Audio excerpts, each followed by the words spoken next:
하나님의 말씀은 1.1획도 없어지지 아니하고 다 이루어진다 성경은 말씀하시는데 왜 하나님의 말씀이 나의 삶에는 이루어지지 않는 것일까요?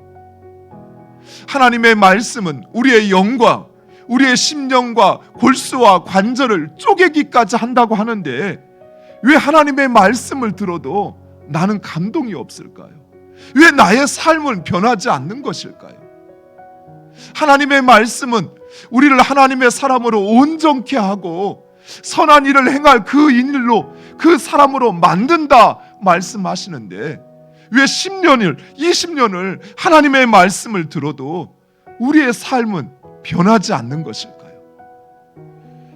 하나님의 말씀에 순종했는데 하나님을 믿는 믿음으로 행하였는데 그런데 그 결과가 내 예상과 다른 것입니다. 내가 기대했던 것과 다른 대로 이루어지는 것입니다. 그럴 때 우리는 혼란을 경험합니다. 믿으면 그러면 된다고 했는데 믿음만으로 다 되는 것은 아니란 말인가?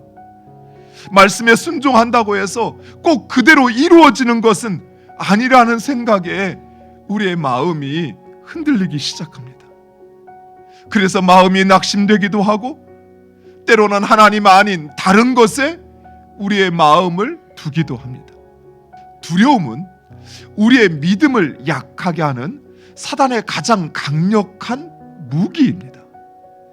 왜냐하면 사단은 우리에게 두려운 마음을 주어서 그래서 하나님을 또 그 하나님의 말씀을 믿지 못하도록 의심하게 하는 것입니다. 그래서 성경에서 하나님께서 가장 자주 명령하시는 것이 바로 두려워하지 말라라는 말씀입니다. 그 두려움에 사로잡히면 기도도 안 돼요.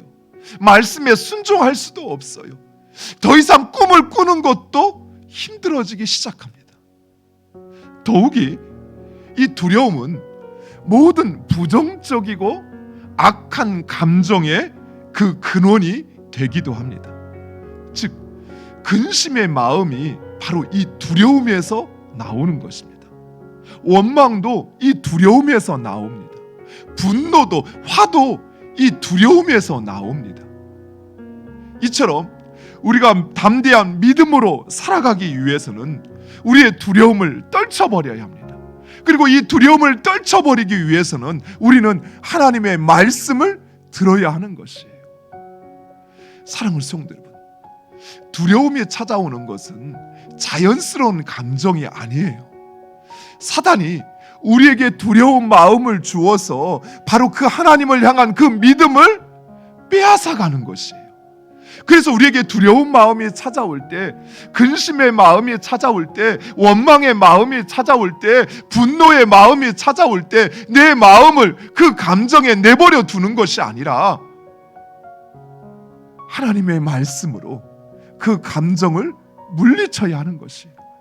그 두려움을 물리쳐야만 하는 것입니다. 그래서 우리는 할 수만 있으면 말씀을 읽고 듣고 또 그것을 깨달아 지켜야 하는 것이에요. 무엇으로 과연 그 두려움을 이길 수 있을까요?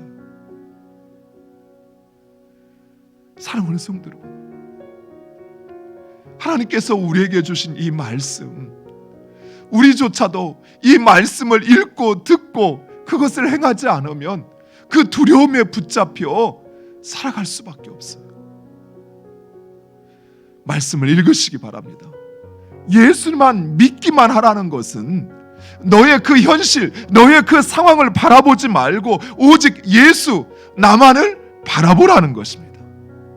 즉 예수님을 끝까지 믿으라는 것이에요. 예수님의 말씀을 끝까지 믿으라는 것입니다. 예수님은 자신의 현실과 그리고 자신의 상황으로 인해서 하나님을 포기하거나 그 하나님의 말씀대로 순종하는 삶을 포기하지 않았습니다. 끝까지 순종했던 것입니다. 그 말씀에 철저히 순종해야 한다라는